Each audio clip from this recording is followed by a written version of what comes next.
Hi, my name is Janelle Molony, and with me is Ryan Molony, and we are at the Pioneer Memorial Cemetery in San Bernardino. And today we are going to try and unearth a buried headstone for Mrs. Sarah Jane Rousseau, who is one of San Bernardino's pioneer residents. And she has been made quite famous for authoring a diary for an 1864 wagon train journey from Pella, Iowa, all the way to San Bernardino in the middle of the Civil War with wagon master Nicholas Earp, of course, and Wyatt and his brother Jim or James working as outriders for the wagon train. So we are here today because her headstone has disappeared. Perhaps it's underneath some grass. I hope that just from irrigation, sod and soil settled on top of it, and then the grass grew over it. Worst case, someone stole it and it's not there, and we start digging and we get a little too far. So if bones pop up today, we're going to stop our digging. Also, we're going to try not to be real suspicious about this. Another reason we are recording. We did actually contact the Historical Society and tell them what our plans were to maintain the headstone, or I guess it's a capstone. It lays on the ground. And we have notified or they have notified Parks and Rec, so that way the police don't come after us for being grave robbers. So we are doing this responsibly. We have our gloves, we've got hats, we've got knee pads, we've got little shovels, big shovels, and little bristle brushes. So if we can get down to that capstone, we'll be able to reveal it. And maybe it'll get a few more years of visibility before the grass grows over it again. Who knows? We'll see. All right, thanks for joining us. Let's go find the grave, okay?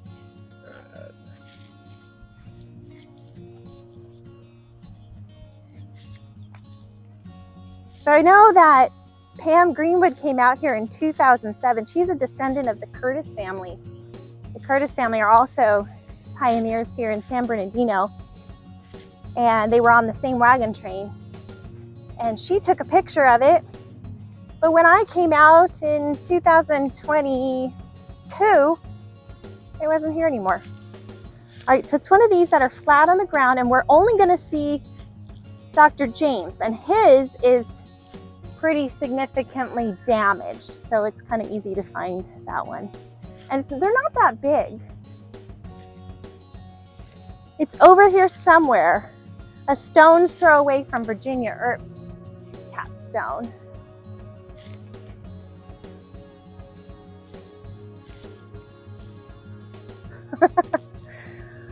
The last time I was out here in 22, we looked for 2 hours. Oh my goodness. They're like that size.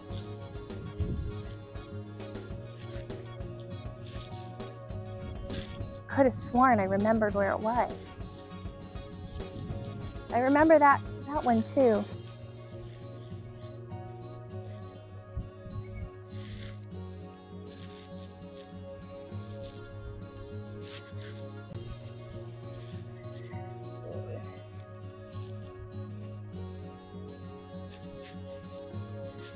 I feel like it's right here. I think it points this way.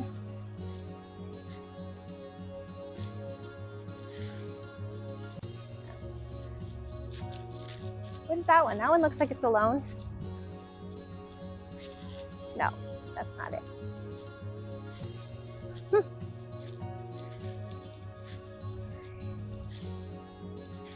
What if they both disappeared? Like, what if the grass grew over both of them? Then I'd really be in a pickle.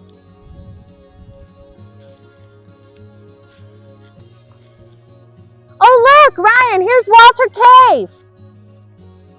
So it must be this, and I think we have a bigger problem. Oh no, this is bad. Do you see this? I think that's Dr. James Rousseau right there. That's Walter Percival Cave. That one is his son-in-law, Libby Rousseau. married him. I don't know where Libby's is. Maybe it's in there. This is James, and Sarah is here. This is what we're dealing with. All right, I'm going to set up the camera.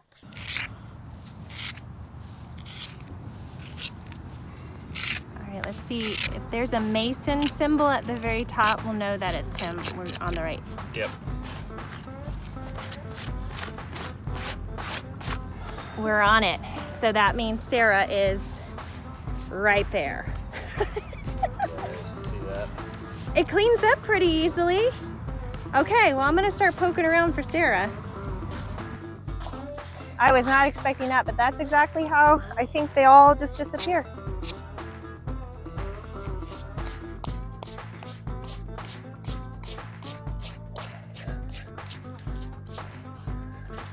So I don't know what the actual footage is or whatever that they keep them separate, but this seems to have a groove in the ground.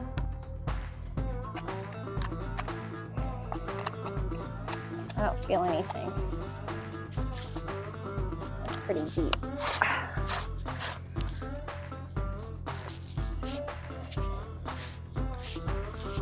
That can't be more than a steak's worth. I wouldn't think so. Unless they're closer than I imagine. Maybe she's right here. I mean, I think it's finding a needle in a haystack.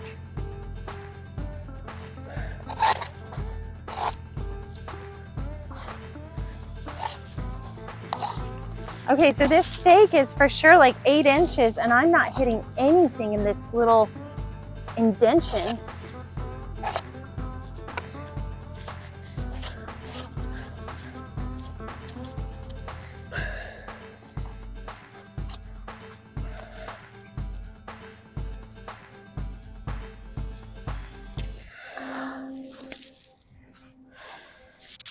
It's further than I thought. Oh! I got something. All right. We're in business. Okay, we got her. Now, I don't know what that is. Probably 2, 3, and 2.5 inches. Not that far. I'm just gonna stick right next to this stake and just take this top layer off. And then we can see what direction you need to go, left, right, or whatever. So while I'm digging, Sarah Rousseau wrote this diary of her journey from 1864 in the middle of the Civil War. And Nicholas Earp, father of Wyatt Earp, of course, he was the wagon master, and the Earp boys, well, I guess that include Jim and Wyatt. Yikes. They helped guard the wagon train as they were coming across the country. And, fun fact, at some point on their journey, they run into and make friends with the family of pre-Civil War abolitionist John Brown. So if you're reading the diary, it's on Amazon, you can get it anytime. If you're reading it, look for a reference to the New York train in July. And you will see Sarah say, oh, those are the friends that we've been hanging out with. We've seen them multiple times and become good acquaintances, and they camp together. You know, cool stuff like that. And that's right before they were attacked by Northern Plains Indians during the Platte River raids. So, yeah, John Brown's family was also attacked by Indians. Well, I don't know. I would say assaulted, threatened. Whew. But the grass, oh my gosh, it's like removing carpet. Everything's woven together. I just need a visual of, like, am I in the middle of the headstone here? Am I towards the bottom? And then we can probably take the larger shovel to it. All right, I got something. So if anyone watching has ever done a grave digging project before, Tell me about it. What was your experience like? Was it as like super creepy as this is to just show up with some shovels and go for it? And Pioneer Memorial Cemetery right now is closed. They have no services, no drinking water, no bathroom, nothing. And so we're just out here on our own. Okay, I'm definitely, oh, I might have scratched the surface. Oh no. Yeah, we do have to be careful. Ooh, it's nice. It's not, it's like maybe it's marble. It's white. Yeah, if we can just find that edge maybe. Ooh, there's a pretty detail on it. Okay, look. That looks like an SJ, right? Mm-hmm. You want to get the brush for it? There she is, and this would be the R. Oh, this is her. This is Sarah Rousseau. I got it. Let's get the big shovel. This is exciting.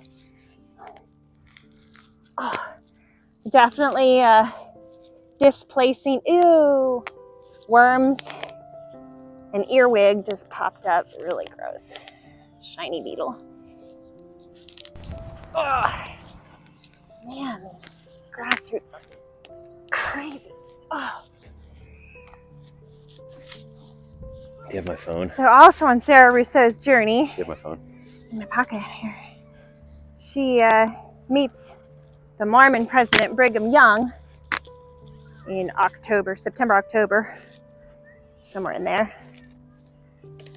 She meets his entourage. She meets Elder Orson Hyde while they're at the Corn Creek settlement outside of Fillmore, territorial capital, Utah. She says that Brigham Young, as he rolled by, oh, he bowed and tipped his hat or something to her. I don't think she was all too impressed. She called him His Highness or something in the diary. Oh. So while she was here in San Bernardino, when she arrived in 1864, she started teaching piano lessons. She was a professional pianist, classical pianist, master pianist, and her teacher was none other than, ooh, nice juicy worm, Ferdinand Ries. And he is the right-hand man to Ludwig van Beethoven. So Ferdinand was a 20-year student of Beethoven's, and he was a current student of his still, or more of the secretary to him, while he was teaching Sarah Jane Daglish. And to my knowledge, she started lessons with him when she was 3 or 4 years old, when they were living in London, Brunswick Square. Well, it was brand new. It was built the year she was born. She took lessons with him for 7 years. And I cannot imagine what lessons with Beethoven's right-hand man would have cost. Yikes. Come on. This is satisfying. I can see it. Can you see it? It's pretty. It's white.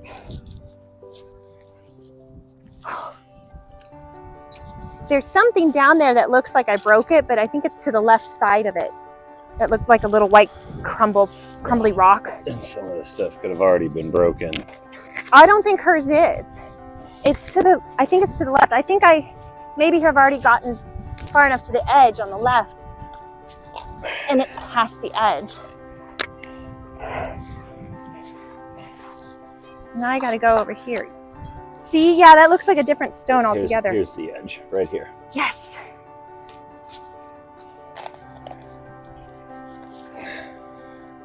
Can you find an edge and then I can know Yeah. How much further to cut? Go right there. Keep it down a little more. I think there's this other corner in there. Keep going. Yeah, there you go. Okay. And cut the bottom. Okay. Hopefully we can create a little buffer too, like we did on the other side, so that it signals, hey, something's here. Take care of it. Look out for it.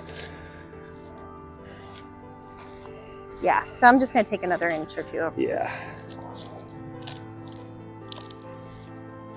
Actually, could you do this? What am I doing up there with the big shovel?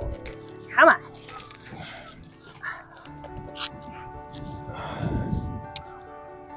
For a while, there were people saying, like family historians or people researching, that maybe she was born at the same time as her sister Marianne in 1813, because the last picture taken, wasn't clear. And now that I'm up close, oh yeah, it's 1815. It's absolutely clear.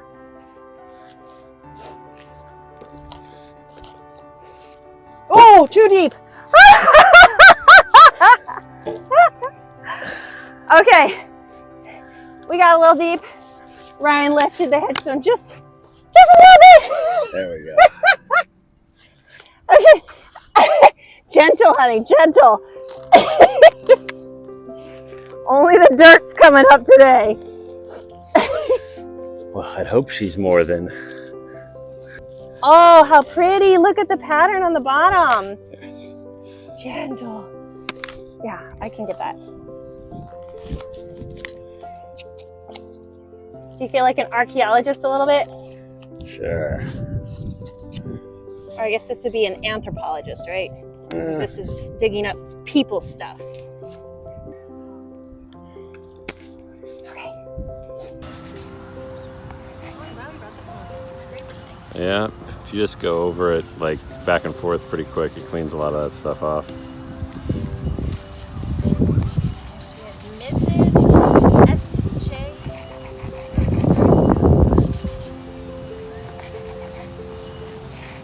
Pretty cool. Yeah, all right. Looking good. I can't wait for you guys to see it. It's beautiful. Wow. All right. We'll get a close up of that. Extra little dig Now let's marks go in here. give Dr. Rousseau Like someone's had to do this a before. little TLC.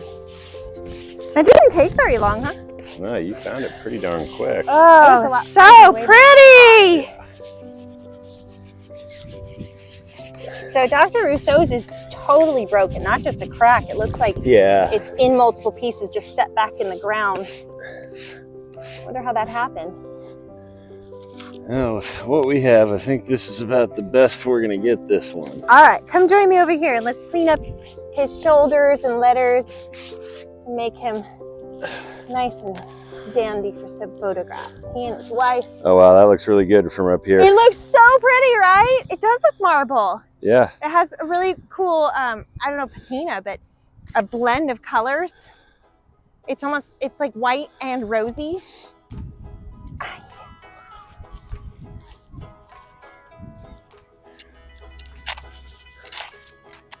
See, what's that sound?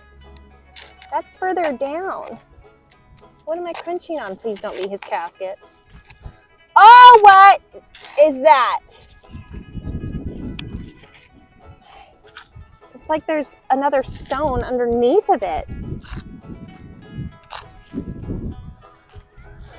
Unless maybe that's the bottom of it and the whole thing. Look at this. I wonder if this is the bottom and the whole rest of it was just like set on top but never got put down at the right level. There's definitely something here. Look at this, Ryan. There's a whole piece right here.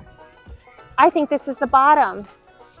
Oh, that it broke off. I think so. I think the whole thing is set down just as low as hers. Yeah, that would make sense. And then the top part never got restored right.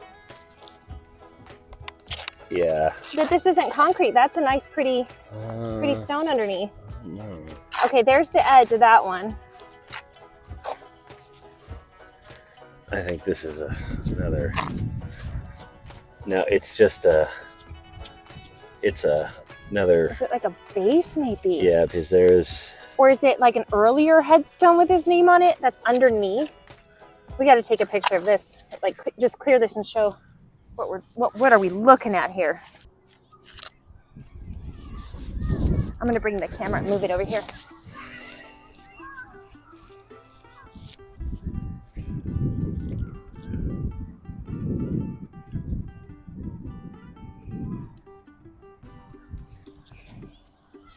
I think they might have just put that underneath so these pieces don't fall down anymore, maybe, or like any more erosion, because like everything in here, like just to stabilize it. Yeah, because I've never heard of that. See, because look right there, Stops. It stops.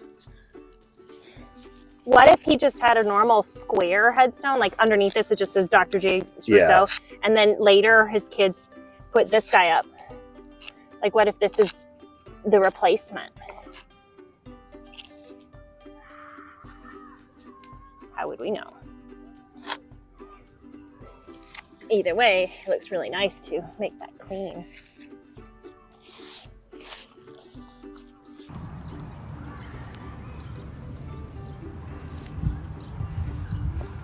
Trying to like get out of the way.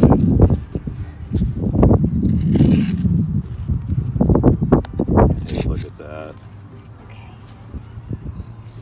All right. So, since we're working on Dr. James, sorry, I just threw dirt at you.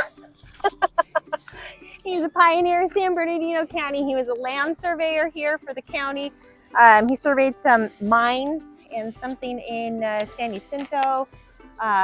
In addition to being a surveyor, he was a civil engineer and laid out roads, parceled lands, townships and such. He had one street named after him, Rousseau Avenue. It's since been renamed Stoddard Avenue. It's right at, it's between 2nd and 3rd and D and E streets. It's just south of the courthouse. So land surveyor, civil engineer, he was a physician. He had a surgery here, right at the corner of 2nd and D, or 2nd and Utah as it was called when he got here. And then he became the county coroner for a while. And then in 1870s, late 1870s, he became the county superintendent of public education. And he made some big, he wanted to make some big changes for the educational system for public schoolers. And the taxpayers weren't really into it. Like, he wanted public schools to be financially maintained by taxpayer dollars. So that way a school in one town and the other town were not having so many discrepancies. He said public education should be maintained equally. They didn't like that because they don't want to pay. And then he also wanted all beginning students, and I say beginning because the grades are a weird system back then, but he wanted all early students to have access to early readers and not have that be privatized. So whether you could afford it or not, taxpayers would pay to make sure that every early student or beginning student could have an early reader to practice and become literate. And then he also pushed really hard to introduce the study of geography and geology, so earth science, into the educational system. That's something when he grew up, it wasn't part of his curriculum.